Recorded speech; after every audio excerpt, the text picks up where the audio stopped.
I'm Kourtney Smith. And I'm Elyse Sharp. And we are two nerds who are here to make Shakespeare easier to understand.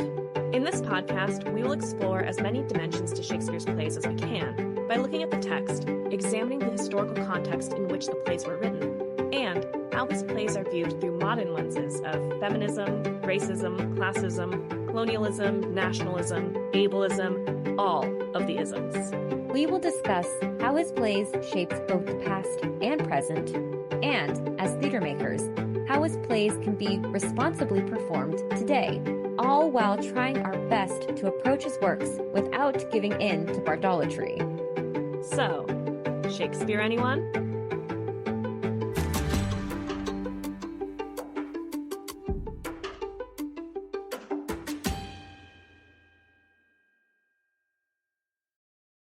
Hi, listeners. Want to support Shakespeare Anyone? Visit shakespeareanyone.com/support or check out the links in our episode description. Now, onto the episode. Hi, Kourtney. Hi, Elyse. How are you? I'm doing okay. How are you? I'm also doing okay. I'm so excited today. We are starting our latest series, which is going to be on The Tempest, with, as always, a synopsis episode. But first, we have some housekeeping to take care of. We have two new Patreon patrons who we would like to thank for their support of the podcast, Julie at Blue Mountain Rose and Kara Schuster.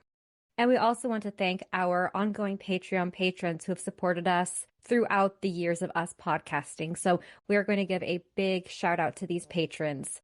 Thanks, and ever thanks to our Patreon patrons, Paul Hopkins, Cuban, Kinsey Simons, Kelly, Kim Swafield, Sue, David Weiss, Sujata Nigam, Ann Connors, Ashton Francine, Lisa Vanderkolk, Megan McGrory, Liz Swafield, Gwen, Elizabeth Sharman, Alan Carlson, Shelby Kaylani Gage, Katie Smith, Devin Smith, Nat Yonce, and Clocky McDowell. Thank you so much for your sustained support of our podcast. We are primarily listener-supported, Patreon patron-supported, so we appreciate all of your support as we keep growing the podcast and bringing Shakespeare Anyone to more people around the world. Thank you for helping us make Shakespeare easier for everyone. We also have officially kicked off our Hot Shakespeare Summer campaign over on social media. This summer, we are encouraging all of our listeners to go out and see some Shakespeare and share it with us over on Instagram using hashtag Hot Shakespeare Summer and tagging at Shakespeare Anyone Pod.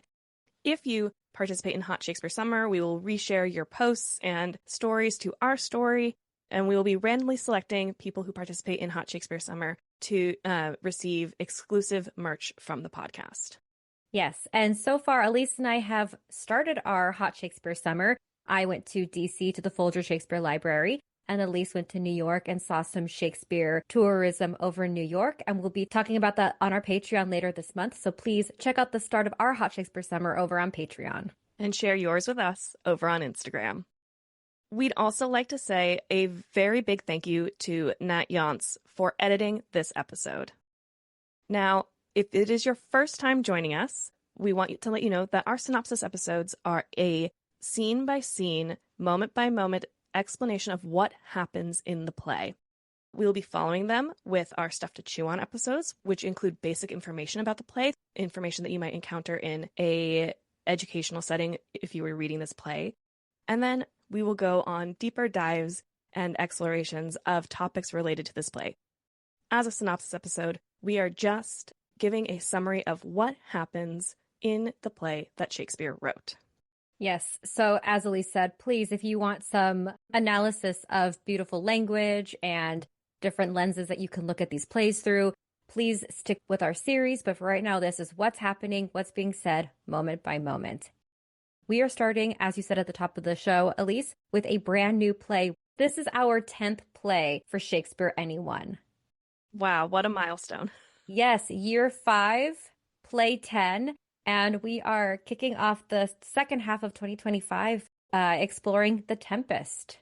And I'm excited for this play because I believe you said that there are some teachers you've been talking to who are really incorporating the Tempest into their classroom. Yes. And this is a play that is popular, is talked about a lot, is used in other literature. Mm-hmm. People are inspired by this play, they write about it, people try to put it on with new kind of reimaginings. And so I'm really excited to see what kind of things we can uncover about Shakespeare, The Tempest, this time period, and how people use it. I agree. And I think that it's a play that is done I would say consistently by Shakespeare companies around the world. It's not like one of the top 5, but it's up there. You can probably find a production of The Tempest playing somewhere this summer. Yeah. So here's our synopsis. The play begins, appropriately, with, quote, a tempestuous noise of thunder and lightning, unquote, followed by the entrance of a shipmaster or captain and boatswain. The shipmaster tells the boatswain to quickly tell the mariners, or sailors, on the ship what to do, or else the ship will be run aground in the storm. The shipmaster exits, and the mariners enter to join the boatswain, who encourages them to quickly bring in the topsail and pay attention to the shipmaster's whistle. The boatswain then defiantly challenges the storm to blow until it is out of wind. Then, several noblemen who are passengers of the ship enter, including Alonso, the King of Naples, Sebastian, his brother, Ferdinand, Alonso's son, Antonio, the usurping Duke of Milan, and Gonzalo, an old counselor. Alonso and Antonio ask the boatswain where the shipmaster is and tell him to answer quickly. The boatswain tells them to stay below deck, as the shipmaster is clearly busy and the passengers are getting in the way of the ship's crew doing their jobs. Gonzalo asks the boatswain to be patient with them, and the boatswain says that he will be when the sea is, and that the waves don't care that Alonso is king. The boatswain again tells the group to get down below deck and stop bothering the crew. Gonzalo tells the boatswain to remember who his passengers are, and the boatswain, again, tells the group that unless they can negotiate with the storm, they should get out of the way of the crew, go back to their cabins, and spend their time preparing for the possibility of their imminent deaths. The boatswain again tells the group to get out of the way, and he and the mariners exit. Gonzalo remarks that he is comforted by the boatswain's face, as it reminds him of an old proverb, quote, he that is born to be hanged shall never be drowned, unquote. According to Gonzalo, since the boatswain looks like someone destined for the gallows, they will survive this storm by being attached to the boatswain's fate. However, if the boatswain is not born to be hanged, they will have no hope. The group exits. The boatswain re-enters, ordering the mariners to bring the topmast sail down in the hopes that it will slow their speed and help them avoid land.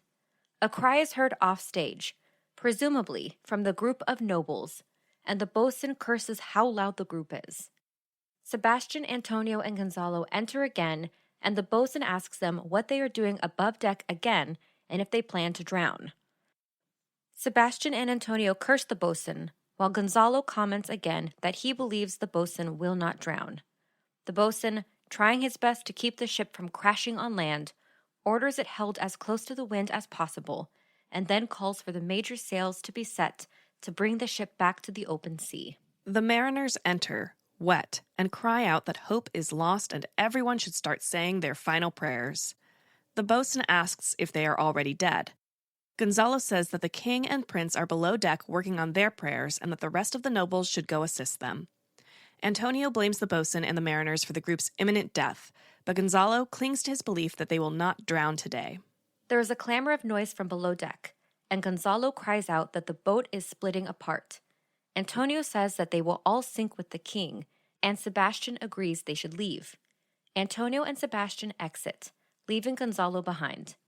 Gonzalo comments that he would give anything to die on land instead of drown, though he knows it's up to God. Gonzalo exits, and presumably the boatswain and mariners have too. On the shore of a nearby island, Prospero, the right Duke of Milan, and his daughter, Miranda, enter. Miranda pleads with her father that if he has used his magical powers to conjure the storm, he should use his powers to end the storm. She describes what she has witnessed in the storm, a ship torn to pieces and the cries of its passengers. She is certain they all perished and says that if she had any magical power, she would have sunk the sea before it could have sunk the ship. Prospero tells her that there is no harm done and explains that Miranda does not know who she really is or who Prospero really is. He asks for Miranda's help removing his magician's robe, then continues explaining that no one on board the ship perished. Miranda comments that her father has often started to tell her about who she really is, but has always previously stopped himself. Prospero acknowledges this and says that now is finally the right time.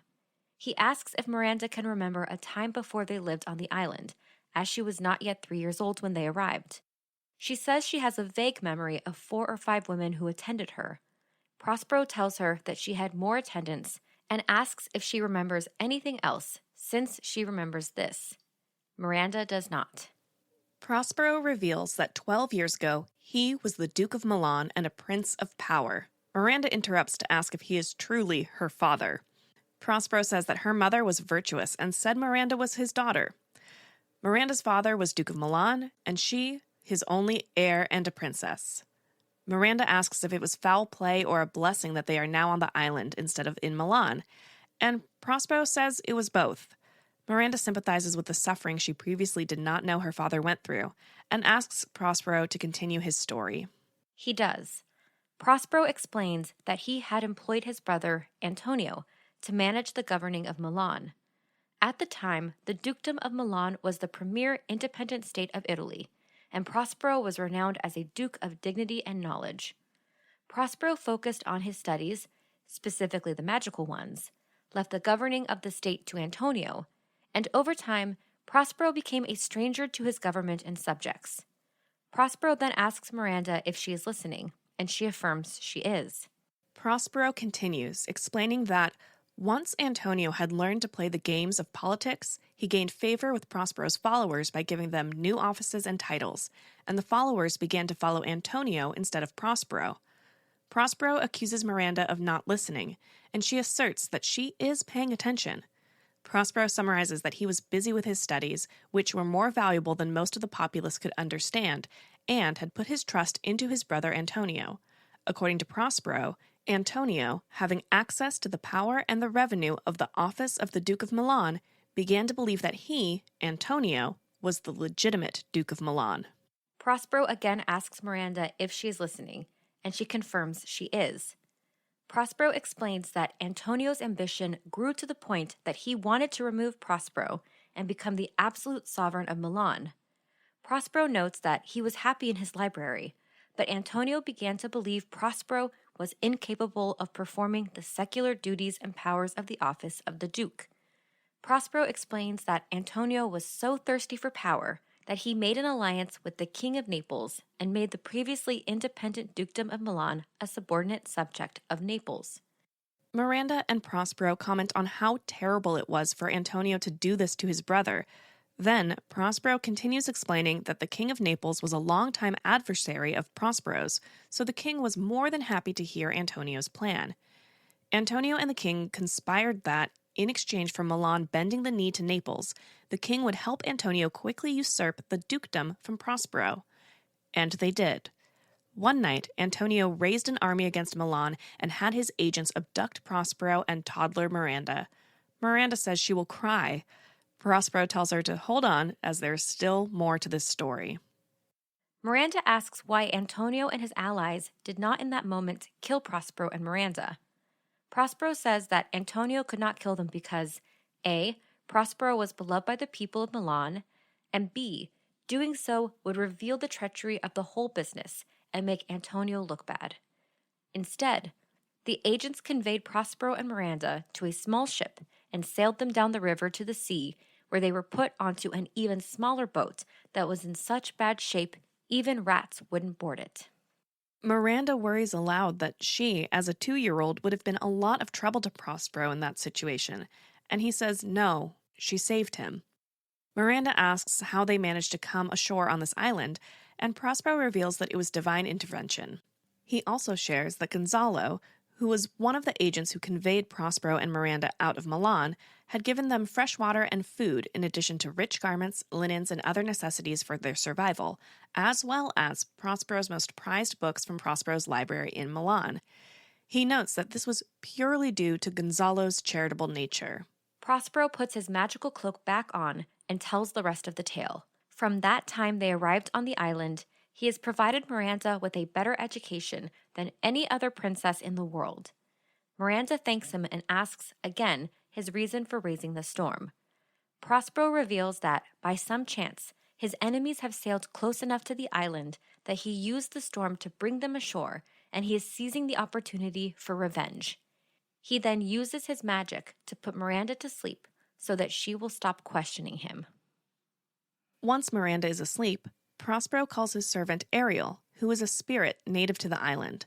Ariel appears and asks what Prospero needs him to do. He will do it. Prospero asks Ariel if Ariel has done everything Prospero asked for in regards to the Tempest. Ariel confirms that he has and describes how he moved all around the ship faster than lightning, making it seem like the ship was on fire, in addition to being in the middle of a terrible storm. Prospero asks if anyone didn't believe it was real, and Ariel confirms that everyone was terrified. Ariel explains that all of the passengers jumped into the ocean, and that Ferdinand jumped first, screaming that, quote, "Hell is empty and all the devils are here," unquote. Prospero then asks if this took place near the shore of the island, and Ariel confirms. Prospero asks if everyone is safe. Ariel explains that not a hair on anyone's head was harmed, and their clothes are cleaner than they were before the tempest. Ariel describes that, as Prospero commanded, Ariel has split the passengers of the ship up into groups, dispersed around the island, with the exception of Ferdinand. Ariel notes that he separated Ferdinand from all the others and left him, sitting sadly and sighing in a secluded part of the island. Prospero then asks about the mariners who were aboard the ship itself, and the rest of the fleet. Ariel reveals that the ship is safely harbored in a hidden cove, and the mariners are hidden below deck and in a charmed sleep. The rest of the fleet is on their way back to Naples, believing they saw the king's ship sink in the storm and the king perish. Prospero says that Ariel has performed his tasks as assigned, but there is more work to be done. Prospero then asks Ariel what time it is, and Ariel replies that it is past noon. Prospero declares that it is at least 2 p.m., and they must use the time between now and 6 p.m. most efficiently. Ariel asks if there is more work to be done, and reminds Prospero of a promise Prospero made to Ariel that is not yet fulfilled. Prospero notes the change in Ariel's mood and asks what Ariel wants. Ariel reminds Prospero that he wants his freedom. Prospero balks at the idea that Ariel will be released from servitude before the end of their agreement. Ariel reminds Prospero how good a servant Ariel has been, and that Prospero promised Ariel to reduce the length of Ariel's servitude by 1 full year. Prospero asks if Ariel has forgotten the torment from which Prospero freed Ariel. Ariel says no, but Prospero says Ariel does and is now exaggerating the labor of the chores and tasks that Prospero has assigned. Ariel says he is not exaggerating or forgetting. Prospero accuses Ariel of lying and asks if Ariel has forgotten Sycorax, who Prospero describes as a foul witch who was bent over from age and malice. Ariel denies forgetting Sycorax, but Prospero quizzes Ariel on where Sycorax was born. Ariel answers that she was born in Algiers, and Prospero accepts this answer, but remarks that he has to remind Ariel once a month of Ariel's own history because Ariel forgets. Prospero explains that Sycorax was banished from Algiers because of her witchcraft and was not executed for one reason. He asks Ariel if this is true, and Ariel confirms. Prospero continues, explaining that a pregnant Sycorax was brought to the island and left here. At that point, Ariel was a servant to Sycorax. However, because Ariel was unable to carry out Sycorax's requests, she imprisoned Ariel into a split pine tree, where Ariel stayed for 12 years until the arrival of Prospero and Miranda. During that time, Sycorax died, leaving Ariel in painful imprisonment and her son, Caliban, as the only inhabitants of the island. Prospero comments that he now keeps Caliban as a servant, slave, and returns to reminding Ariel of the torment Ariel was in when Prospero found him, and how it was Prospero's magic that freed Ariel. Ariel thanks Prospero, but Prospero threatens to imprison Ariel in an oak tree for 12 more painful years if Ariel keeps complaining. Ariel apologizes for seeming ungrateful and will be more gracious in going about his work. Prospero promises that if Ariel is agreeable in his work, Prospero will free Ariel after 2 days. Ariel eagerly asks what Prospero needs him to do, and Prospero tells Ariel to make himself appear like a sea nymph and be invisible to everyone except Prospero and himself. Prospero possibly hands Ariel a sea nymph garment to wear that will indicate to the audience when Ariel is invisible to all characters except Prospero. Ariel exits. Prospero wakes Miranda and tells her that they are going to see Caliban, who is Prospero's slave. Miranda says that she does not like to see Caliban, and Prospero says that even so, they rely on Caliban to make their fires, fetch firewood, and do other services for their survival on the island. He then calls to Caliban, who is within a cave, and bids Caliban come out. From his cave, Caliban replies that Prospero and Miranda should have enough firewood already. Prospero tells Caliban to come out again, as he has other tasks for Caliban. Just then, Ariel re-enters in his sea nymph costume / invisibility garment, and Prospero whispers instructions in Ariel's ear. Ariel agrees to do whatever Prospero has whispered, it is unheard to the audience, and exits again. Prospero calls Caliban for a third time, and finally, Caliban enters, cursing Prospero and Miranda. Prospero promises to torture Caliban with painful cramps and stings for Caliban's disobedience. Caliban replies that he must eat his dinner and explains that he has a claim to the island since Sycorax was his mother, and he was the only human on the island when Prospero and Miranda arrived. Caliban delivers his side of Prospero's arrival story, that when they first arrived, Prospero treated Caliban well and taught him the names of things like the sun and moon. In return, Caliban showed Prospero all of the ins and outs of the island.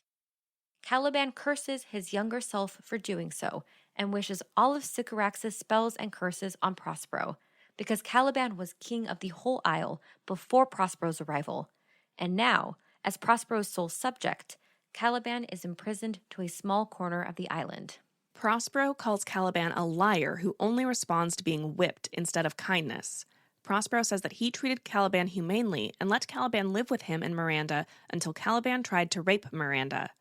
Caliban admits that he did try to have sex with Miranda, and that if Prospero hadn't stopped him, Caliban would have populated the entire island with more Calibans. Miranda tells Caliban that he is incapable of moral virtue and explains that she pitied him and made an effort to teach him how to speak English. However, while he could learn information, Miranda says Caliban is predisposed to bad qualities, which is why he has been imprisoned in his cave, even though he deserved worse punishment. Caliban replies that, while she taught him language, the only use he has for it is cursing. So he again curses them, this time for teaching him language. Prospero orders Caliban to leave and go fetch more firewood, under threat of more painful torture.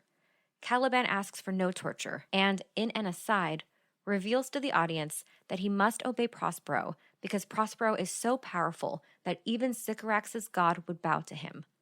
Prospero again orders Caliban to leave, and Caliban exits. Then, Ferdinand and an invisible Ariel enter some distance away from Prospero and Miranda, with Ariel singing accompanied by other spirits of the island. In a pause in Ariel's song, Ferdinand wonders aloud where the music is coming from and why it stopped. He notes that he heard it while sitting on the shore and crying over his father's shipwreck, as Ferdinand believes he is the only survivor. He has been following the music, which led him to this location.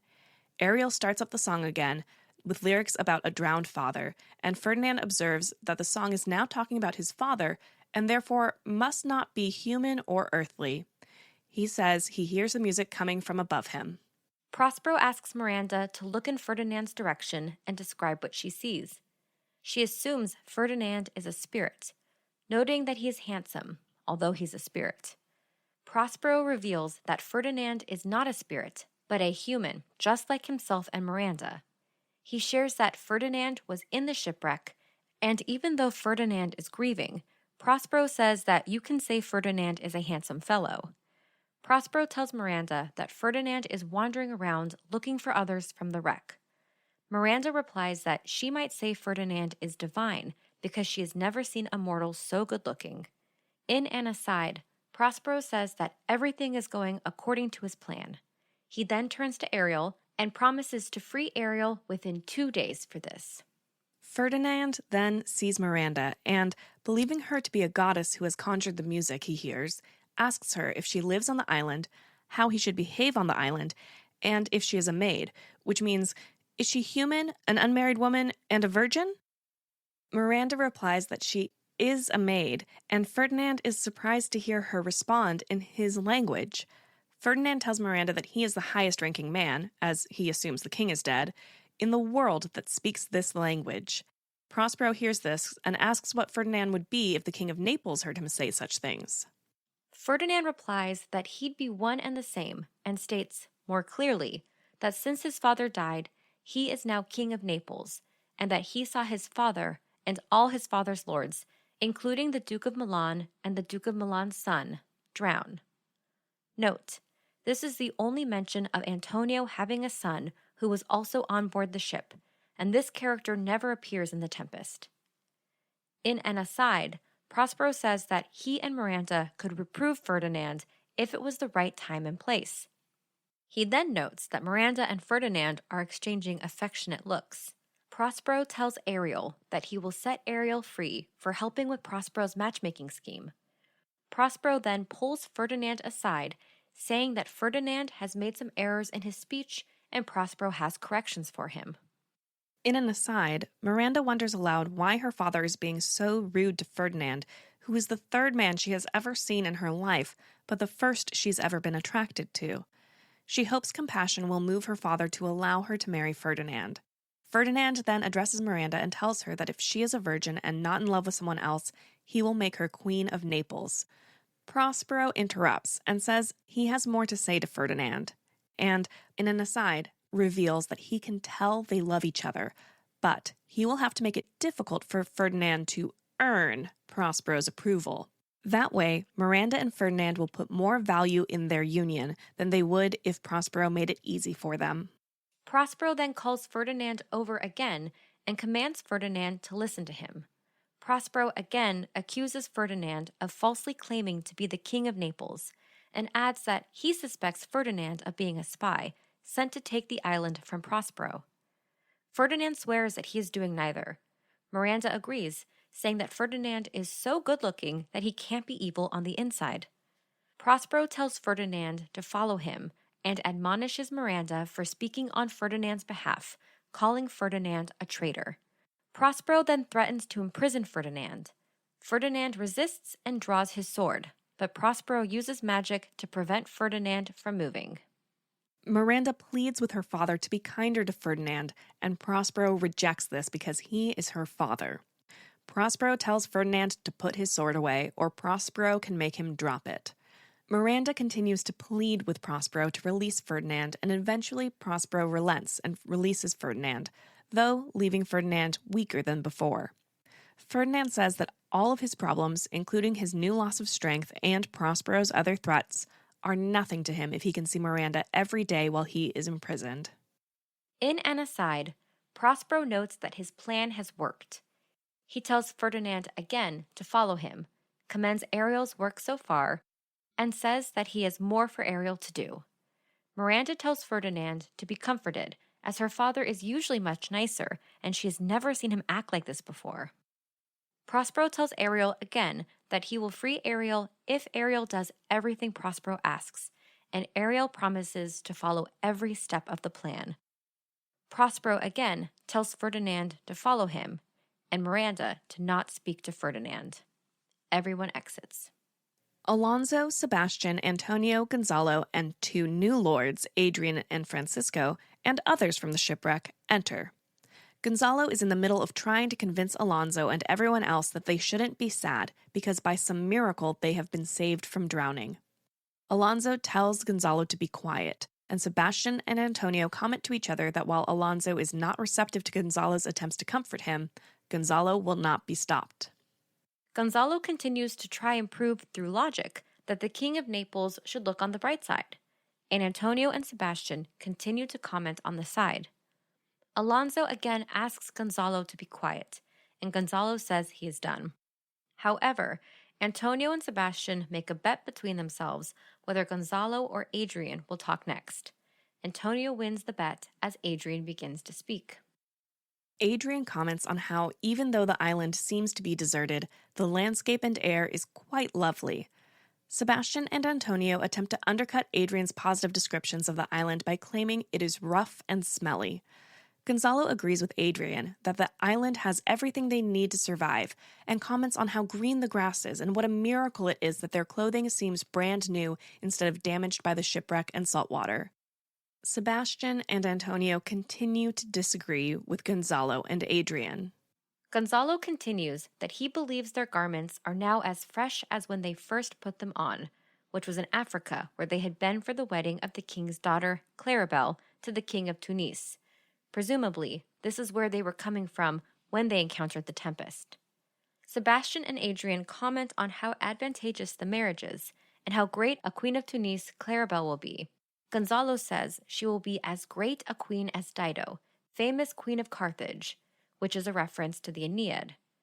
Antonio and Sebastian, of course, poke fun at this, teasing Gonzalo for mistaking Tunis for Carthage. Gonzalo argues that Tunis was Carthage, which, while they weren't the same city after Carthage was destroyed, Tunis took its place in terms of importance in the region, which is what Gonzalo means. But Antonio and Sebastian still take him very literally. Eventually, Gonzalo turns back to Alonso and shares that the group has been talking about how their clothes are as nice as when they put them on, and ignores continued teasing by Sebastian and Antonio. Alonso is in no mood to listen to this chit-chat and wishes he had never gone through with the wedding, because if they all hadn't gone to Tunis, they would not be in the shipwreck where, Alonso believes, Ferdinand was drowned. Alonso laments what he now believes to be the loss of two of his children, his daughter, who will be far away from Naples, and his son and heir, who he thinks is dead. Francisco shares that he believes it is possible that Ferdinand survived, as Francisco saw Ferdinand swimming in the ocean towards shore. Francisco is certain that Ferdinand survived and is somewhere on the island, but Alonso is not convinced. Sebastian tells Alonso that Alonso is to blame for the loss of Ferdinand and says that it is because Alonso agreed to the marriage between his daughter and the king of Tunis instead of having her marry a European noble. Alonso tells Sebastian to be quiet, but Sebastian continues. Sebastian reminds Alonso that everyone else begged Alonso to not let the marriage go through, and even Claribel did not like the idea of marrying the king of Tunis, but was obedient to her father's will. Sebastian reiterates that they have lost Ferdinand, and now there are many widows in Naples and Milan because they have also lost the mariners. Sebastian repeats that this is all Alonso's fault. Alonso replies that he also has the greatest loss, Ferdinand.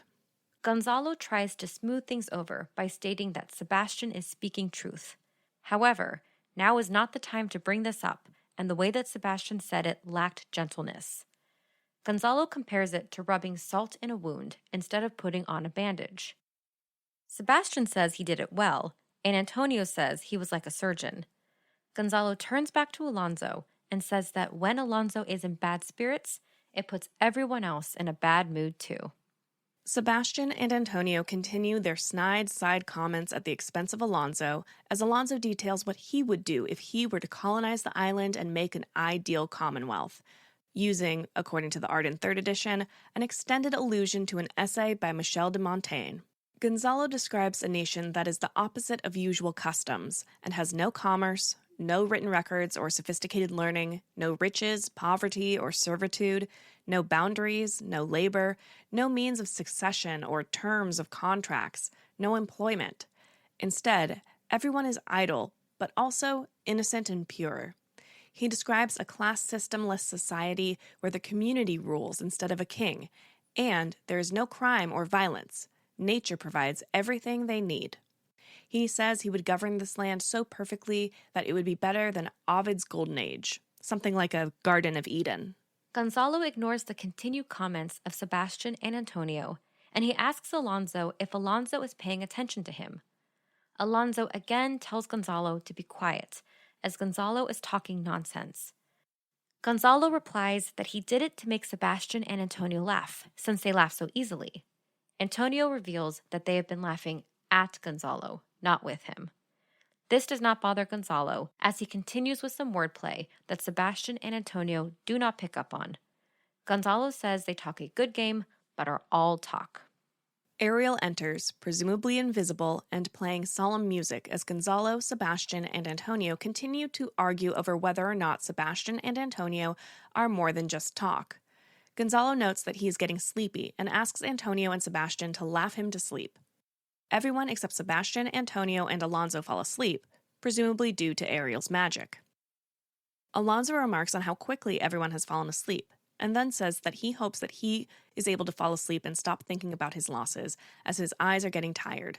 Sebastian and Antonio tell him to feel free to sleep, as they will keep watch. Alonso falls asleep. Sebastian and Antonio comment on how strange it is that everyone has fallen asleep so quickly when they are not tired at all. Antonio then starts to think about the opportunity before them and says that he sees the same thought cross Sebastian's face. Antonio says he foresees a crown dropping on Sebastian's head. Sebastian asks if Antonio is awake, and Antonio replies by asking if Sebastian heard what Antonio just said. Sebastian says that Antonio is speaking incoherently and asks Antonio to repeat what he just said, as Sebastian is unsure that he heard Antonio correctly.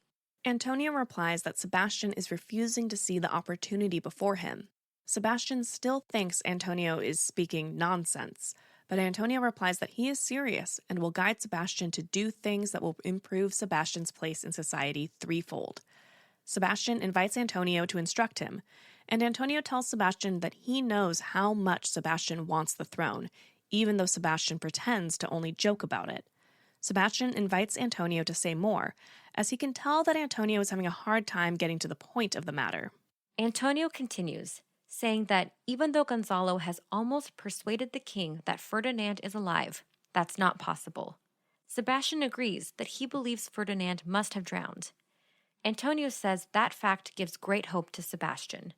They again agree that Ferdinand is drowned, and Antonio asks, then who is the heir of Naples? Sebastian replies that it is Claribel, and Antonio mocks this idea as Claribel is now living in Tunis and so far away from Naples.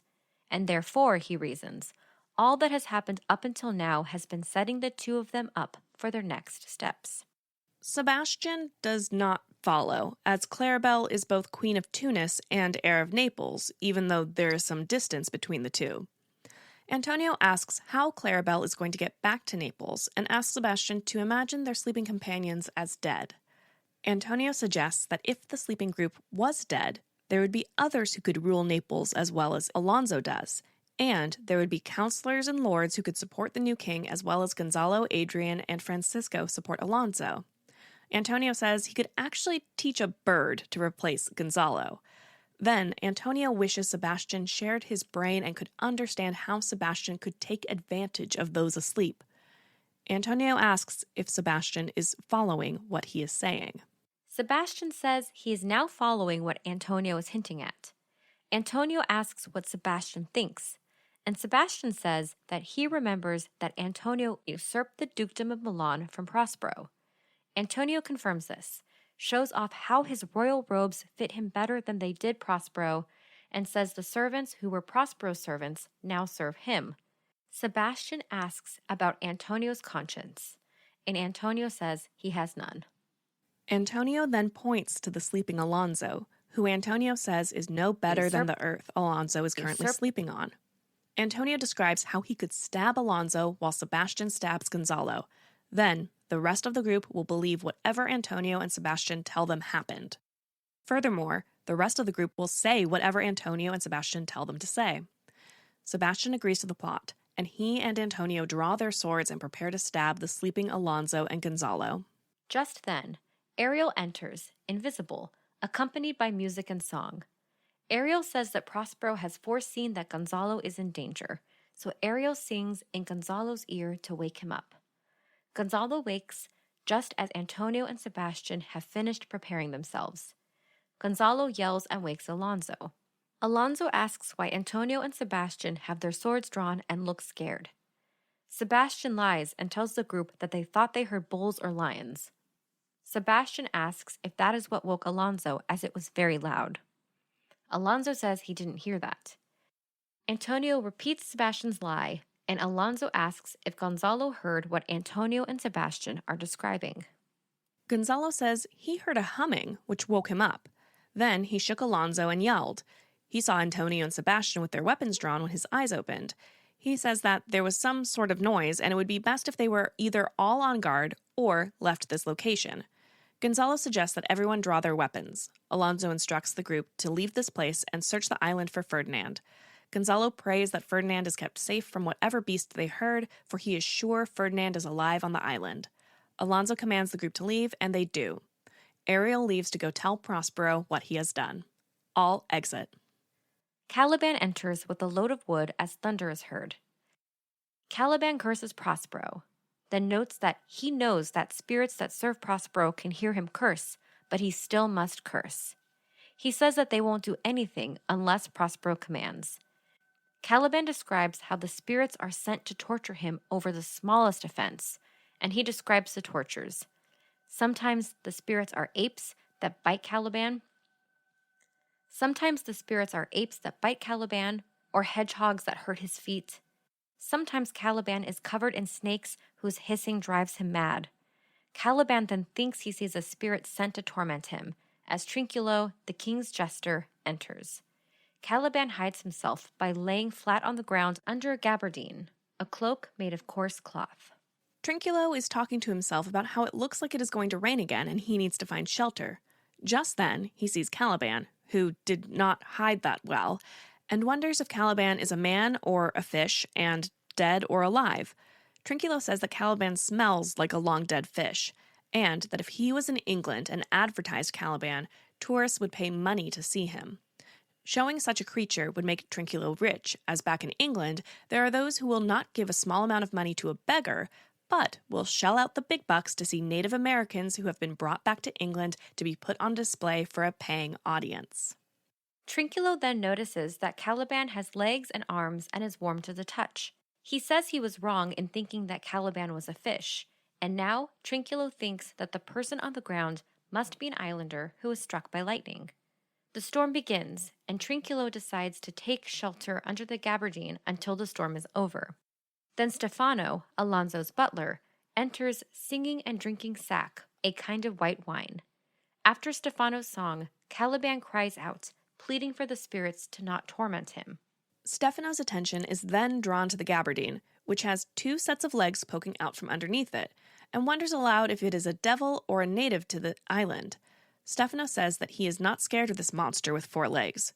Caliban is still upset by Stefano's voice and cries out that a spirit is tormenting him. Stefano believes that the creature with 4 legs must have a fever as the gabardine is shivering because Caliban and/or Trinculo is shaking with fear. Stefano wonders how the creature learned English and decides to help the creature. Stefano says that if he can revive the creature, tame him, and bring him to Naples, the creature could be a present to an emperor. Caliban again begs to not be tormented anymore and promises to bring the wood in faster. Stefano says that he thinks that the creature he sees is fully mad with fever and not making sense. Stefano decides to give the creature some wine, which Stefano says will help make the creature feel better. Stefano repeats the idea that if he can make the creature feel better and tame him, he will not charge too much when selling the creature to the highest bidder back in Naples. Caliban notes that the spirits have not harmed him yet, though he believes Trinculo's trembling to be a symptom of being possessed by Prospero to torture Caliban. Stefano tells Caliban to open his mouth. Then Stefano pours wine, twice, into Caliban's mouth. Trinculo recognizes Stefano's voice, but says that he believes Stefano to be drowned, so these voices must be devils. Stefano says that the monster actually has 2 voices and 4 legs, and therefore is even rarer. Stefano comments that both voices are saying strange things, so he goes to pour wine in the other mouth. At that moment, Trinculo calls Stefano's name. This makes Stefano think that the devil is tormenting him, so he starts to leave. Trinculo calls out again to Stefano and asks Stefano to touch and feel him and see that it is his friend Trinculo. Stefano bids Trinculo come out from under the gabardine and helps by pulling out the legs he assumes are Trinculo's. Once Trinculo is out from under the gabardine, Stefano asks how Trinculo came out from between Caliban's legs. Can the creature excrete Trinculos? Trinculo replies that he thought Caliban was struck by lightning and killed. Trinculo asks how Stefano did not drown and if the storm is over. Trinculo then tells Stefano about how he hid under Caliban's gabardine because of the storm, and then continues to express disbelief that they both survived the storm. Stefano asks Trinculo to stop turning him around as Stefano is getting nauseated. Caliban decides that Stefano and Trinculo might not be spirits sent to punish him after all. He believes Stefano to be a god bearing celestial liquor, and therefore decides to bow to Stefano. Stefano asks Trinculo how Trinculo survived, and tells Trinculo to swear on the bottle as he tells the true story of his survival. Stefano reveals that he escaped by floating on a cask of the sack he is currently drinking. Then he made the bottle he has from the bark of a tree once he came ashore. Caliban swears to be subject to Stefano. Stefano tells Trinculo again to swear how he escaped drowning. Trinculo swears he swam ashore because he can swim like a duck. Stefano gives Trinculo the bottle, and Trinculo drinks. Trinculo asks if there is any more of the sack, and Stefano says that he has a whole cask hidden in a rock by the seaside. Stefano then asks Caliban if Caliban is feeling better. Caliban asks if Stefano has fallen from heaven, and Stefano replies that he fell out of the moon and used to be the man in the moon. Caliban says that he has seen Stefano's likeness in the moon, and Stefano offers Caliban the bottle. Caliban drinks, and Trinculo comments on how naive Caliban is. Trinculo cannot believe that he was afraid of Caliban when Caliban is so gullible. Trinculo commends Caliban for taking a big drink of wine. Caliban then promises to show Stefano all of the island, like he did with Prospero 12 years ago, promises to kiss Stefano's foot, and asks Stefano to be his god. This makes Trinculo think Caliban is drunk and untrustworthy, and that Caliban is planning to steal the bottle of wine from Stefano. Caliban repeats his promise to kiss Stefano's foot and swear to be Stefano's subject. Stefano tells him to go ahead. Trinculo comments that he will laugh himself to death at watching Caliban behave like a puppy to Stefano. Stefano offers the bottle to Caliban again, and Trinculo comments on how drunk Caliban is getting. Caliban then promises to show Stefano the best springs and berries and to serve Stefano by fishing and fetching firewood. Caliban curses Prospero and says that he will no longer be Prospero's servant. Instead, he will be Stefano's. Trinculo laughs at Caliban treating Stefano like a god. Caliban tells Stefano that he will show Stefano where to find food around the island and asks if Stefano will go with him. Stefano tells Caliban to lead the way and tells Trinculo that since the rest of the ship drowned, the two of them will inherit this island. Stefano gives Trinculo the bottle and promises to refill it soon. Caliban sings a song celebrating the end of his servitude to Prospero, and Stefano tells him to lead the way. They exit. Ferdinand enters, carrying a log. He speaks about how even though some physical activities are painful, the delight one gains from them is worth it. He says that doing manual labor does not make him less noble. He continues, saying that carrying logs would be beneath him except for the fact that it is all in service of Miranda, and she makes his efforts pleasurable. Ferdinand compares Miranda to Prospero, saying her gentleness outweighs Prospero's irritability by tenfold. Prospero has commanded Ferdinand to move thousands of logs and pile them up, presumably for firewood. Ferdinand describes how Miranda cries when she sees Ferdinand working, and that she says manual labor was never done by such a man as Ferdinand. Ferdinand then realizes that he has been distracted from the task at hand, but thinking of Miranda has refreshed his spirits to continue on with the task. Miranda enters near Ferdinand while Prospero also enters some distance away to observe Ferdinand and Miranda. Miranda approaches Ferdinand and asks him not to work so hard. She wishes that the lightning from the storm had burnt the logs that he now has to carry. She implores Ferdinand to take a break and says that when the logs will burn, the logs will cry for playing a part in Ferdinand's strife. She says that her father is currently studying and tells Ferdinand that he should take the opportunity to rest, as her father will be busy for 3 hours. Ferdinand replies that he will keep working until after sunset. Miranda offers that if he sits down, she will move logs for him. She asks him to give her the log he is currently carrying, and she will take it the rest of the way. Ferdinand replies that he would rather sprain his tendons and break his back than see her do manual labor while he rests. Miranda replies that manual labor is not beneath her, just like it isn't beneath Ferdinand, and furthermore, it would be faster and easier for her because she is volunteering to do it, while Ferdinand was commanded to do it. From afar, Prospero comments on how it is obvious that Miranda is in love with Ferdinand. Miranda tells Ferdinand that he looks tired, and Ferdinand replies that he is not because he is in her company. Ferdinand then asks her name so he can pray for her. Miranda tells him that her name is Miranda, then realizes she has broken her father's command to not tell Ferdinand her name. Ferdinand compliments Miranda, saying she is the most wonderful and most valued woman in the world. He describes how the other ladies he has met and liked all ended up having some negative characteristic that overwhelmed their virtues. However, he says, Miranda is so free from flaws that she is the best of all women. Miranda says that she does not know any other woman, and she hasn't seen any creature she could call a man other than Ferdinand and her father. She doesn't know what men and women are like in the rest of the world, but she swears by her virginity that she would not wish for any companion in the world except for Ferdinand. She cannot imagine a man that she would like more. She then realizes that she is babbling and has forgotten her father's advice.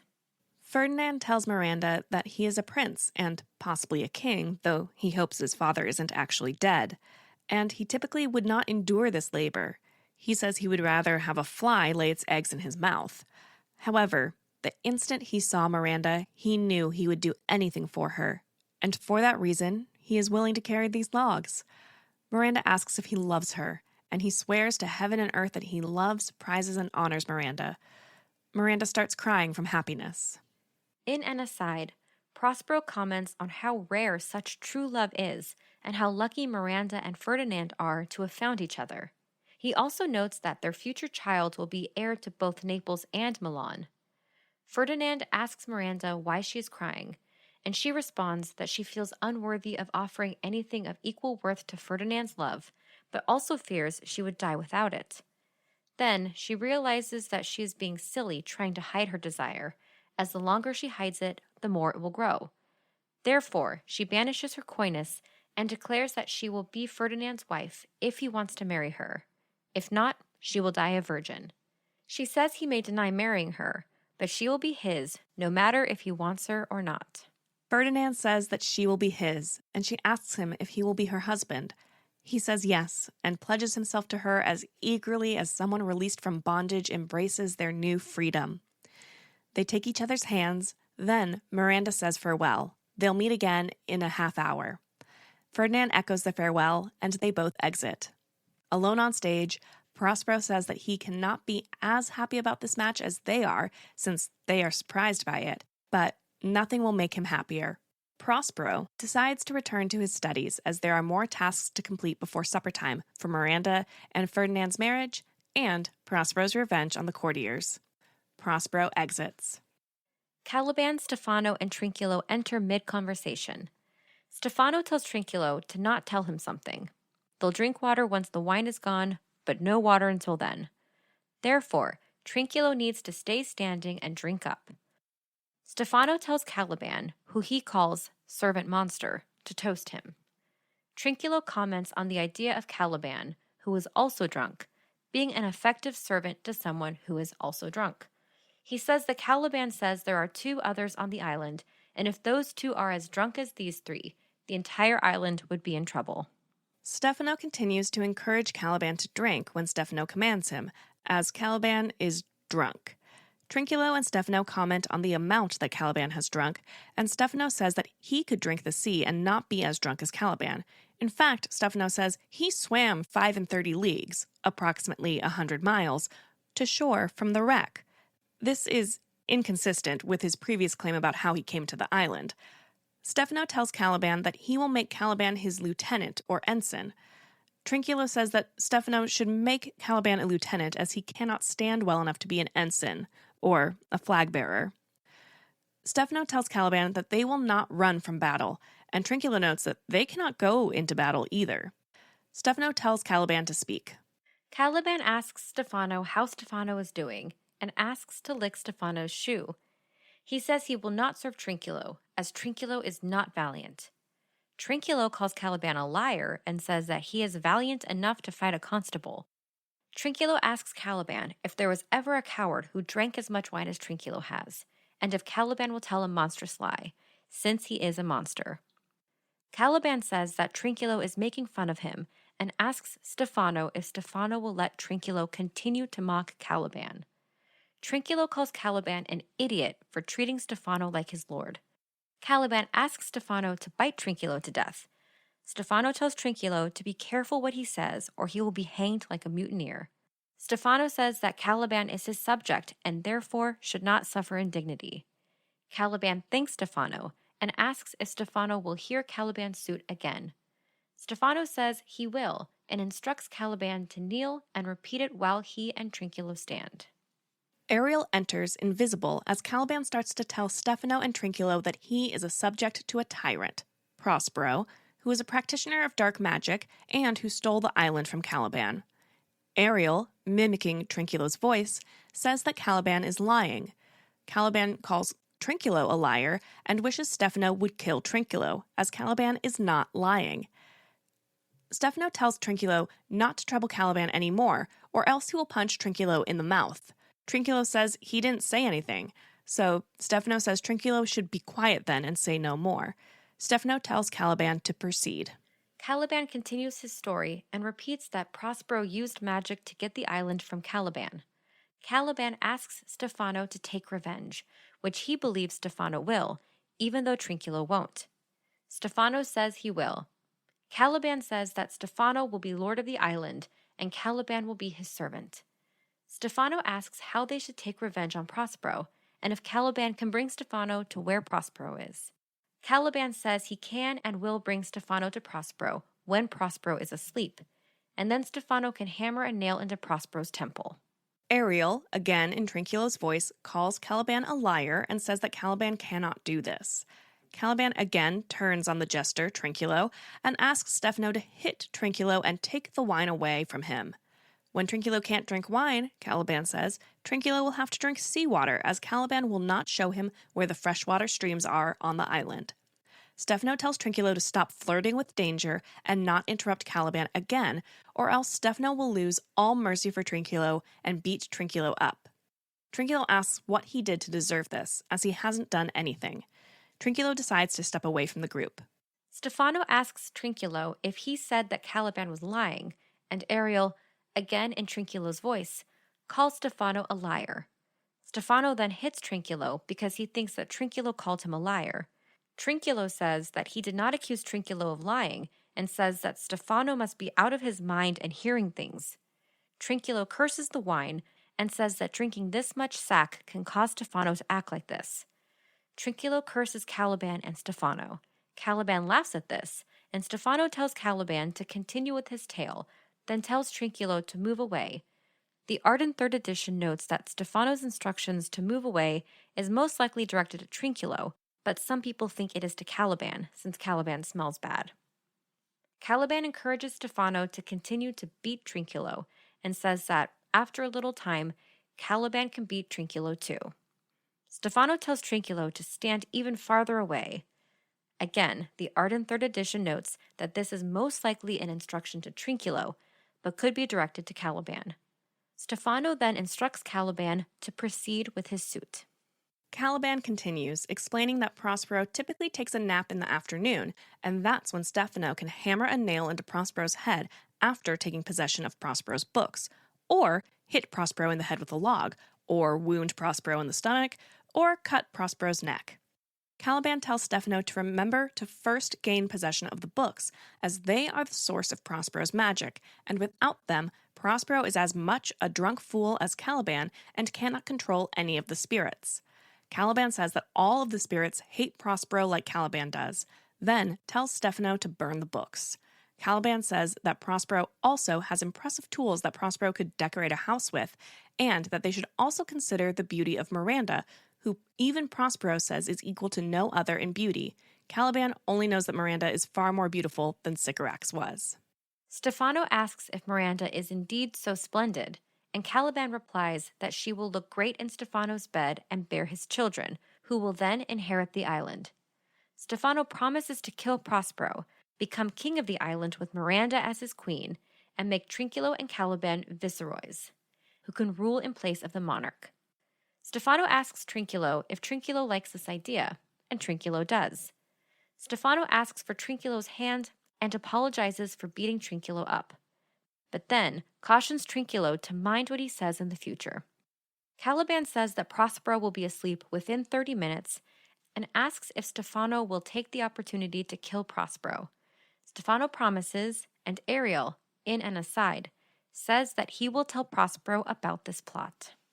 Caliban says that Stefano has made him happy and that the three should be merry. Caliban asks Stefano if he will sing the song that Stefano taught Caliban earlier. Caliban agrees and invites Trinculo to sing. They sing a drinking song, but Caliban says this is not the same tune. Ariel then plays the tune on the tabor and pipe. Stefano and Trinculo marvel at the sound of the tune of their song seeming to come from nowhere. Stefano challenges an unseen person to show themselves if they are a man, or if they are a devil, he says the devil can do what they want. Trinculo asks for his sins to be forgiven, and Stefano also starts preparing for death. Caliban asks if Stefano is afraid, and Stefano says he isn't. Caliban tells Stefano and Trinculo to not be afraid, as the island is full of noises and music that bring delight and are not harmful. He tells about how he will sometimes hear stringed instruments, and sometimes voices that are so soothing they could put him to sleep again after he woke from a long and restful sleep, and give him dreams so wonderful that he cries when he wakes from the dreams. Stefano is impressed that, as king of the island, he will have music for free. Caliban reminds him that this will only happen after Prospero is dead. Stefano says that will happen, and that he remembers the story Caliban told. Trinculo notes that the music is moving away and suggests that they follow it, and then start their plot. Stefano instructs Caliban to lead the way and wishes he could see the musician, as the music is very good. Trinculo asks Caliban to come with them, and Trinculo will follow behind Stefano. All exit. Alonso, Sebastian, Antonio, Gonzalo, Adrian, Francisco, and other court members enter. Gonzalo says that he cannot take another step as his bones are aching and they are lost on the island. He asks the group to let him rest. Alonso says that he cannot blame Gonzalo for wanting to rest, as he is also seized with weariness. Alonso tells the group to sit and rest, and at this point he will give up hope of finding Ferdinand. Alonso now believes that Ferdinand is drowned and that the sea is mocking their search. Aside from the group, Antonio and Sebastian discuss that they are glad that Alonso is out of hope and that they will undertake their plot to kill Alonso and Gonzalo at the next opportunity. They discuss that it should be done tonight, as the group is so exhausted that they will not be as vigilant as they would normally be. Then there is the sound of solemn and strange music, and several spirits enter who bring in a banquet and dance about it while saluting the group and inviting all to eat the banquet. Meanwhile, Prospero enters at a distance from which he can observe. The spirits depart. Then Alonso and Gonzalo comment on the beautiful music and hope that the spirits they saw were guardian angels. Sebastian wonders aloud at the performance, comparing it to a puppet show brought to life, and says that he will now believe that mythical creatures like unicorns and phoenixes exist. Antonio agrees, and that he will from now on believe anything else that doesn't have proof. Antonio says he will now believe what travelers to foreign lands say exists, even if people back home don't believe it because they haven't seen it. Gonzalo asks if anyone in Naples would believe him if he told them what he was currently seeing, which is what he believes to be island natives, who, though they are different in appearance from Europeans, and possibly not human, they are more gentle and kind in their manners than anyone from their country. In an aside, Prospero comments that Gonzalo is correct, for some in the group, like Antonio and Sebastian, are worse than devils in behavior.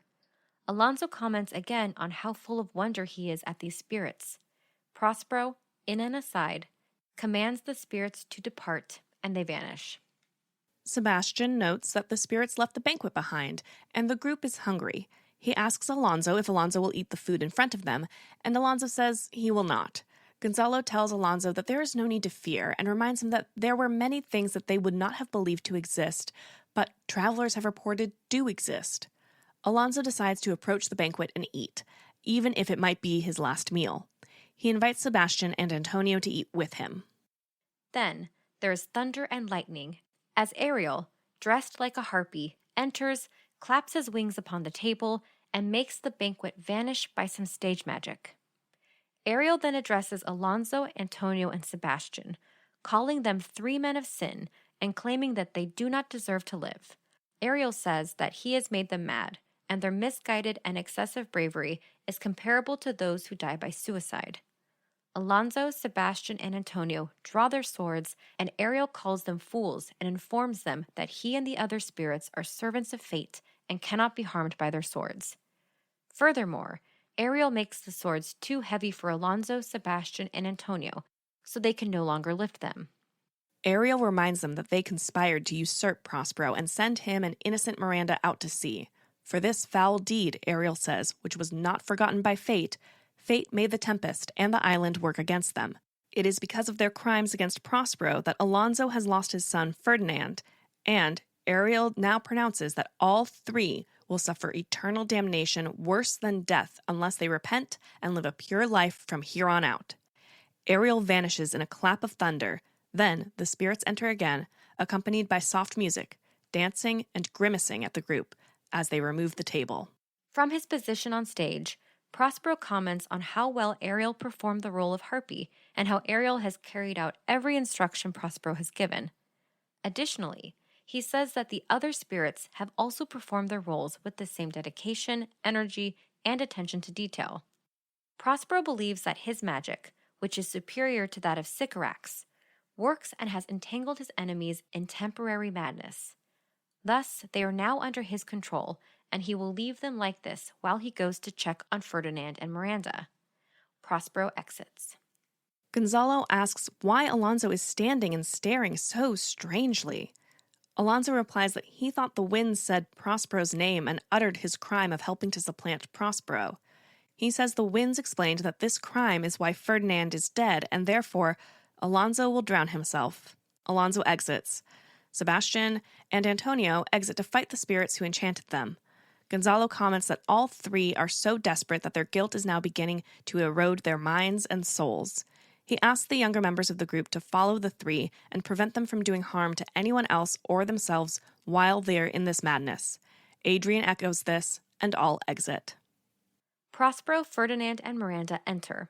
Prospero tells Ferdinand that, if he had punished Ferdinand too severely, Prospero will make amends. Prospero shares that all of Ferdinand's annoyances were Prospero's test of Ferdinand's love, and Ferdinand stood the test. Prospero sings Miranda's praises, which he insists she will surpass. Ferdinand definitely believes this. In this case, Prospero gives Ferdinand his daughter, Miranda, as a gift worthily purchased.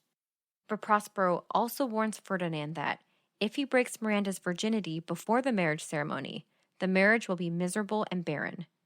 Therefore, consider this for a happy marriage. Since Ferdinand hopes for a happy marriage, he promises that he will not let lust take away his honor until his marriage day celebration. Prospero then commands Ferdinand to sit and talk with Miranda because Miranda is now his own. Prospero then calls for Ariel, and Ariel enters. Prospero praises Ariel and his lesser spirits, Ariel's subordinates, for their last service, and he now must use them for another trick. Prospero commands Ariel to bring his minions quickly because Prospero must present upon the eyes of this young couple a light-hearted display of magic because he promised it. Before Ariel is commanded come or go, Ariel asks his master if he loves him, to which Prospero responds, dearly. Prospero tells Ariel to not approach until he hears a call. Ariel exits. Prospero turns to Ferdinand and warns him to be true and not let their lovers' oaths of abstinence melt in the heat of their dalliance. This line might be due to Ferdinand and Miranda's flirting behind Prospero's back while Prospero was talking to Ariel. Prospero then reminds Ferdinand to abstain or else farewell to your marriage vow. Ferdinand then reassures Prospero that his heart is chaste and combats any desire he may feel. Prospero calls Ariel to bring an extra spirit rather than have too few for the task. Prospero commands the spirits to appear quickly. Soft music plays. Prospero tells Miranda and Ferdinand to stop talking and watch. What comes next is a sort of performance of an early modern wedding court masque to entertain the couple Miranda and Ferdinand. In this court masque, Iris, the Greek goddess personifying the rainbow, acts as a messenger to bring Ceres, the Roman goddess of grain and fertility, to Juno, the Roman goddess of marriage and queen of the gods, so that the two goddesses, Ceres and Juno, can bless Miranda and Ferdinand's marriage with honor and abundance. Ferdinand comments that this is a majestic vision. Ferdinand asks if these are spirits. Prospero confirms that these are spirits that, through his magical art, he is called on to enact Prospero's fancies. Ferdinand exclaims that he wants to be allowed to live here forever. Having a father-in-law that can perform such rare wonders, and a wife, makes this place paradise. Prospero then silences Ferdinand so the performance can continue. Ferdinand should be silent or else the spell is damaged. The vision continues, and Iris calls on nymphs and reapers for a dance. The nymphs and reapers dance, there is a noise, and the spirits vanish. Prospero says in an aside that he has forgotten about the conspiracy of Caliban and his accomplices against Prospero's life. The time their plot is supposed to happen is about to come. Prospero tells the spirits to depart. Ferdinand tells Miranda that it is strange that her father is in an excitable state. Miranda responds that she has never until now seen him so angry. It's out of the ordinary. Prospero asks Ferdinand why he is upset and advises Ferdinand to be cheerful. The courtly entertainment is over, and the actors, as he said, were all spirits that have vanished into thin air and are a spectacle, not real. Prospero goes on to say that, like this vision, the towers, palaces, temples, the world, and all the people on it will disappear like this spectacle and leave nothing behind. Prospero states that he is frustrated and asks them to bear with him. While he has something on his mind, they should not be disturbed by this. Instead, Prospero recommends that they go to his cell to rest. Prospero is going to go on a walk to calm his mind. Ferdinand and Miranda wish Prospero peace and exit. Prospero requests Ariel, who enters. Ariel asks what Prospero wishes. Prospero tells Ariel that they must meet with Caliban. Ariel responds that he was going to remind Prospero during Ceres' part of the masque, but didn't because he didn't want to anger Prospero. Prospero asks where Ariel left the scoundrels Caliban, Stefano, and Trinculo. Ariel reminds Prospero that the three were drunk and getting quarrelsome, yet always moving towards their plan against Prospero. Then Ariel made noise with his tabor and charmed them so that they would follow Ariel until they ended up in the stinky pool beyond Prospero's cell. Prospero compliments Ariel's work. Prospero commands Ariel to remain invisible in order to grab Prospero's fancy garments and bring them to him as a cover for catching the thieving Caliban, Stefano, and Trinculo. Ariel goes. Prospero insults Caliban as devil-born and unable to be nurtured out of it. Prospero's attempts to nurture Caliban were all for nothing. As Caliban's body grows uglier, his mind decays. Now, Prospero will torment all of them, Caliban, Stefano, and Trinculo, even until they cry out. Ariel enters with Prospero's fancy garments. Then, Caliban, Stefano, and Trinculo enter, all wet. Caliban commands the two to walk softly so that no one hears them. They're close to Prospero's cell. Stefano tells Caliban that his fairy, Ariel, has tricked them. Trinculo tells Caliban that all three of them must reek from the filthy mantled pool. He can smell them. Stefano agrees. Stefano is not happy with Caliban now. Trinculo tells Caliban that he is as good as dead. Caliban asks them to stick with him because the prize he'll bring them will make up for this mistake, but please speak softly.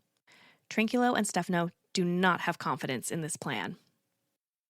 Caliban hushes Stefano and Trinculo. Caliban points out the mouth of Prospero's cell and commands that they make no noise and enter. Caliban reminds the two that if they follow through with this plan, they will own the island and Caliban will be their servant forever. Stefano notes that he's beginning to have bloody thoughts now. Trinculo sees Prospero's clothes and tells King Stefano that the clothes are here for him. Caliban tells Stefano to leave it alone because it is trash. Trinculo disagrees and puts on the garment. Stefano demands Trinculo take off the garment because it is his garment. Trinculo agrees.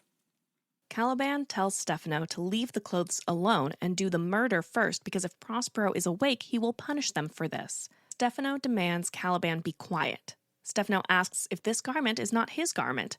After all, Stefano is already wearing it. Trinculo agrees that they'll steal the garment if it pleases Stefano, called Your Grace. Stefano thanks Trinculo and gives Trinculo a garment as a reward. Caliban reminds them that they are losing time for the plan, or they will be punished by Prospero's magic. Instead, Stefano and Trinculo command Caliban to carry a bunch of garments back to where they dropped their wine in the pool. A noise of hunters is heard, and spirits enter in the shape of dogs and hounds hunting. Prospero and Ariel urge the dogs to attack.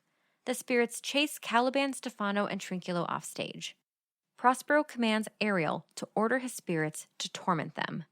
Prospero continues that he wants the hounds to severely hunt them because, right now, he has no mercy for his enemies. Shortly, Prospero's labors will end and Ariel will be free, but for a little longer, Ariel should continue his service. Prospero, in magic robes, enters with Ariel.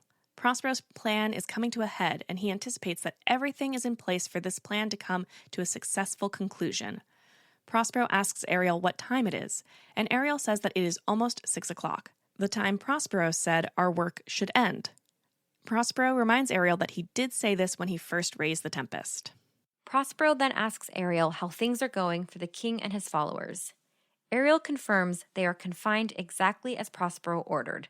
They are in the grove of trees outside of Prospero's shelter, and they cannot budge until Prospero releases them. In particular, Ariel mentions that King Alonso, his brother Sebastian, and Prospero's brother Antonio are all distracted, and everyone else mourns over them, especially Lord Gonzalo. Ariel shares that Prospero's charm is working so strongly that, if Prospero saw all of them, Ariel thinks Prospero's attitude would turn tender. Prospero asks if that is so, and Ariel marks that he would if he were human, to which Prospero states that, therefore, his affections must.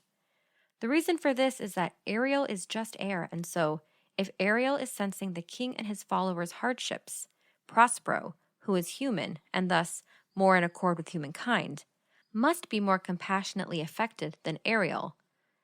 Prospero decides that, even though he has been wronged, his noble reason is leading him against vengeance and towards virtue. Since everyone feels remorseful, Prospero now decides he will not take his work any further and demands that Ariel release everyone, and Prospero will break the chains and everyone will be themselves. Ariel exits to fetch them. Prospero traces a circle and recites an incantation. He calls on the creatures of this land that he called on for the storm and renounces his magic. Instead, Prospero demands heavenly music to work upon the senses of the king and his followers that were affected by Prospero's charm, and announces he will break his staff, bury it into the earth, and drown his book. Solemn music begins. Ariel enters with Alonso, attended by Gonzalo, Sebastian, and Antonio, attended by Adrian and Francisco. They all enter the circle and stand charmed. Prospero speaks to each. First, he calls for a cure to Alonso's brains and puts him under a spell. Next, Prospero, seeing Gonzalo's tears, sheds his own in fellowship, dissolves the charm, and promises to pay Gonzalo's way home. Last, Prospero calls out his brother Sebastian for his role in Alonso's act, but forgives his brother in spite of that. As each becomes themselves again, Prospero demands Ariel fetch Prospero's hat and rapier so that Prospero can look more like himself, aka Milan. Prospero hurries Ariel along with the promise that the spirit shall soon be free. Ariel re-enters and sings a song about how he will now live merrily as he helps attire Prospero. Prospero compliments Ariel and then expresses that he will miss Ariel, but Ariel shall have freedom. Prospero explains that the king's ship is invisible, but that is where they will find the mariners asleep below the deck. Prospero tells Ariel that when he awakens the master and the boatswain, they shall be brought to this place immediately. Ariel exits. Gonzalo recalls all the torment, trouble, wonder, and amazement on this island and asks a heavenly power to guide them out of this place. Prospero presents himself to the king as the wronged Duke of Milan, and then welcomes everyone to the island. Alonso questions whether or not Prospero is really Prospero, or a ghostly apparition caused by magic, which makes sense considering the past few hours. Alonso notes that Prospero is flesh and blood, and upon seeing Prospero, the affliction in his mind has been cured. Alonso concludes that, if all of this is true, it is a strange story. Alonso resigns control over the dukedom of Milan and hopes that Prospero will pardon him for his wrongs. Finally, Alonso asks Prospero how he is alive and here on this island. First, Prospero acknowledges Gonzalo's age and immense honor before telling Gonzalo that he, Gonzalo, has seen some things that his mind will not believe are certain. Next, Prospero turns to Sebastian and Antonio in an aside to them and accuses the pair of being traitors, and he can prove it. Sebastian claims the devil speaks for Prospero, but Prospero denies this. However, in spite of Sebastian and Antonio's treason, Prospero forgives Sebastian's weaknesses, but requires his dukedom to be restored, which Antonio must restore. Alonso wants proof that this is Prospero and requests Prospero explain a couple things. One, how Prospero survived, and second, how Prospero came to meet the shipwrecked crew 3 hours ago. Alonso also reminds us that this is where he lost his son Ferdinand. Prospero advises Alonso to seek the help of patience during this loss, much like Prospero did when he had a similar loss, the loss of his daughter. Alonso wishes that Ferdinand and Prospero's daughter were still alive as king and queen of Naples, and that he were buried in the ocean's floor where his son lies. Alonso asks Prospero when he lost his daughter, to which Prospero replies it was during the last tempest. Prospero then points out that the lords listening to his story seem to be astonished by all of this, as if their eyes are deceiving them. But he is Prospero, the displaced Duke of Milan, who landed on the shore to become the lord of it. However, Prospero decides to end his story here because the rest can be told over many days. Prospero explains his domain to the group. His cell is his court, and he invites them to look into his dukedom in order to see a wonder that will please Alonso as much as Prospero's newly reinstated dukedom pleases him. Prospero then reveals Ferdinand and Miranda playing chess. Alonso hopes this isn't another vision of the island, and Sebastian calls this a miracle. Ferdinand sees Alonso and the others and is grateful that they were not killed in the shipwreck as he previously thought. Ferdinand kneels. Alonso believes this to be a blessing and requests Ferdinand rise and explain how he came to be here. Miranda is also astonished by all of the people who are now here on the island. Alonso asks who this maid, Miranda, is, and guesses that she is a goddess that has brought all of them together. Ferdinand corrects his father. Miranda is a mortal, and they are married. He explains that she is also Prospero's daughter, making Prospero his father-in-law. Alonso says this means he is Miranda's father-in-law. Alonso then tries to apologize to his son for participating in Prospero's usurpation, but Prospero interrupts it, saying that there is no need to apologize now that this grief is gone. Gonzalo asks the gods to look down on this couple, Miranda and Ferdinand, and drop on them the combined crowns of Milan and Naples, because he believes it is the gods that have marked out this path to bring everything together. Alonso agrees. Gonzalo goes on to wrap up that in one voyage, Claribel, Ferdinand's sister, found her husband in Tunis. Ferdinand found a wife, Prospero found his dukedom on this island, and everyone else found themselves again. Alonso asks Ferdinand and Miranda for their hands and wishes for grief and sorrow to enter the heart of any person who doesn't wish for the couple to have joy. Ariel enters with the master and bosun amazedly following. Gonzalo asks the bosun for an update, and the bosun replies that the king and his company have been found, and the ship is barely damaged and shipworthy like it was when it first put out to sea. Ariel tells Prospero that he had done all of the service since he went. Alonso points out that these events go from strange to stranger and asks how the bosun came here.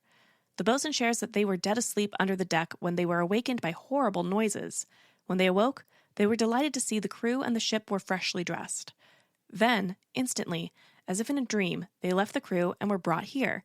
Ariel asks Prospero if his work here was well done, and Prospero agrees, and Ariel shall be free. Alonso finds this strange and outside of nature's usual guidance, suggesting an oracle to set everything straight. Prospero advises Alonso to not trouble his mind too much with this. At a time that he chooses, Prospero will explain to Alonso these unforeseen events. Until that time, Prospero advises Alonso to be cheerful and think well on each thing. Prospero turns to Ariel and commands the spirit to set Caliban and his companions free and untie the spell. Ariel exits. Prospero then turns to Alonso to point out that there are members of his company missing. Ariel enters, driving Caliban, Stefano, and Trinculo in their stolen clothes. Caliban, seeing Prospero in his ducal attire for the first time, comments to Setebos, his god, how finely dressed his master is. Caliban is also afraid Prospero will chastise him for his actions during the previous acts. Upon seeing the three, Sebastian and Antonio make fun of Caliban, Stefano, and Trinculo's appearance. Prospero advises Alonso to check Stefano and Trinculo's livery, but he identifies the misshapen knave as the son of a powerful witch. Prospero accuses these three of robbing him and plotting to kill him. Prospero tells Alonso that Stefano and Trinculo are Alonso's men, and Prospero acknowledges that Caliban is his. Alonso identifies Stefano as Stefano, his drunken butler, who is currently drunk. Trinculo is also clearly drunk. Alonso and Sebastian wonder where the two found alcohol. They pun on the word pickle, meaning a liquor preserve, but also as a predicament, being drunk. Alonso again comments on the strangeness of what he is witnessing. Prospero commands Caliban to go to Prospero's cell and bring his companions, Stefano and Trinculo, with him. Since Caliban hopes to have Prospero's pardon, Prospero tells Caliban to decorate the cell beautifully. Caliban agrees to the task and declares he will be wise after this and seek for grace from Prospero. Caliban calls himself an ass for believing the drunkard was a god and then worshipping the fool. Prospero sends Caliban away. Alonso commands Stefano and Trinculo to return the stolen clothes to where they found them, or rather stole them. Caliban, Stefano, and Trinculo exit. Prospero invites Alonso and his entourage to his cell to rest for the night, although part of the night he will pass the time by sharing the story of his life and the events that have happened on this island. Then, in the morning, Prospero will bring them to their ship and they will go to Naples for Miranda and Ferdinand's wedding. Afterwards, Prospero will go to Milan where he will live out the rest of his life. Alonso looks forward to hearing the story of Prospero's life. Prospero promises an expeditious voyage to catch up to Alonso's royal fleet. Prospero charges Ariel to make this an easy voyage as his last charge, and then Ariel will be free. Prospero then asks the others to draw near. The Arden 3rd edition notes that this line may be delivered to Alonso's court to draw them off stage, or, if Prospero remains on stage for the epilogue, he may deliver this line to the audience. In the epilogue, Prospero tells the audience that his charms are over and whatever strength he has left is his own. Now, he may be either confined here by the audience or sent to Naples. With the play resolved, he asks the audience to release him from both this imaginary setting and the actor's role with the help of both the audience's applause and cheers. Without this, his aim to please will have failed. Prospero has no spirits to enforce or enchant, and his ending will be despair unless he is relieved by this prayer that frees all faults. Finally, Prospero asks the audience to set him free. And that's The Tempest. Thank you for listening.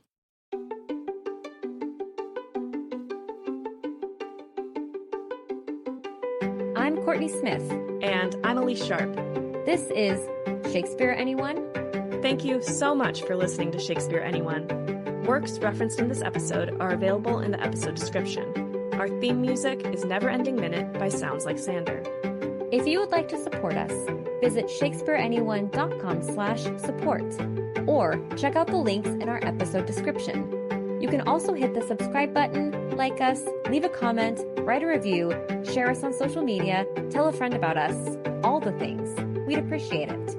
For more, you can visit our website, shakespeareanyone.com, or follow us on Instagram at shakespeareanyonepod. Now, because you listened all the way to the end of the credits, here is a completely random Shakespeare quote for you.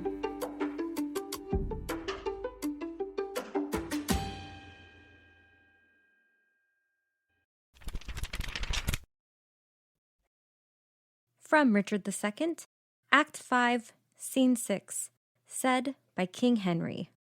March sadly after, grace my mornings here in weeping after this untimely bier.